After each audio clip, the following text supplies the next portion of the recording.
চাপে নয় বিজেপিতে আসার কারণ জানালেন কৈলাস গেহলট।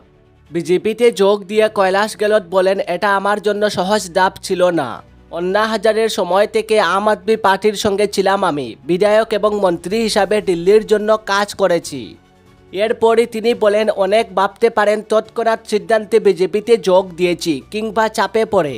আমি তাদের বলতে চাই, কোনো চাপের মুখে বিজেপিতে যোগ দেইনি। আম আদমি পার্টি ছাড়ার 24 ঘন্টার মধ্যে বিজেপিতে যোগ দিলেন কৈলাস গেহলট। গতকাল তিনি আম আদমি পার্টি ছাড়ার পর কেজরিওয়ালের দল অভিযোগ করেছিল বিজেপি কৈলাস গেহলটের উপর চাপ সৃষ্টি করছিল। সোমবার বিজেপিতে যোগ দিয়ে দিল্লির প্রাক্তন পরিবহন মন্ত্রী বলেন, কোনো চাপের জন্য আম আদমি পার্টি ছাড়েননি তিনি।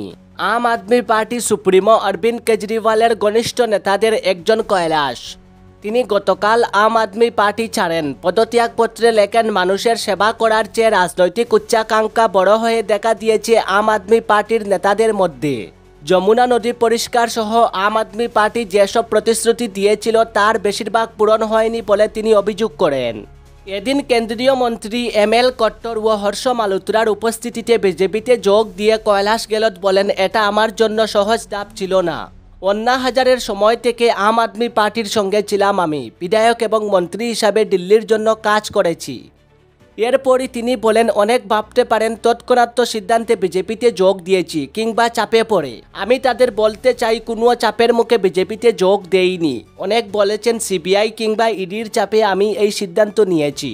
চাপে পড়ে আমি কখনো কোনো সিদ্ধান্ত নেইনি। প্রসঙ্গত, গতকাল আম আদমি পার্টির রাজ্যসভার সাংসদ সঞ্জয় সিং বলেছিলেন, ইডি ও আয়কর দফতর কৈলাস গেহলটের বাড়িতে একাধিকবার হানা দিয়েছে। তিনি আম আদমি পার্টির সরকারে 5 বছর থেকেছেন। তার বিরুদ্ধে প্রতিনিয়ত ষড়যন্ত্র করে গিয়েছে বিজেপি। তাই বিজেপির সঙ্গে যাওয়া ছাড়া তার কাছে কোনো পথ খোলা ছিল না। এদিন কৈলাস গেহলট ফের বললেন, মূল্যবোধের সঙ্গে সমঝোতা করছে আম আদমি পার্টি। রাজনৈতিক উচ্চাকাঙ্ক্ষা মানুষের প্রতি দয়াবদ্ধতার থেকে বড় হয়ে উঠেছে। আর কয়েক মাস পর দিল্লিতে বিধানসভা নির্বাচন। তার আগে কৈলাস গেহলটের পদ্ম শিবিরে আসাকে টার্নিং পয়েন্ট বললেন কেন্দ্রীয় মন্ত্রী ML কট্টর।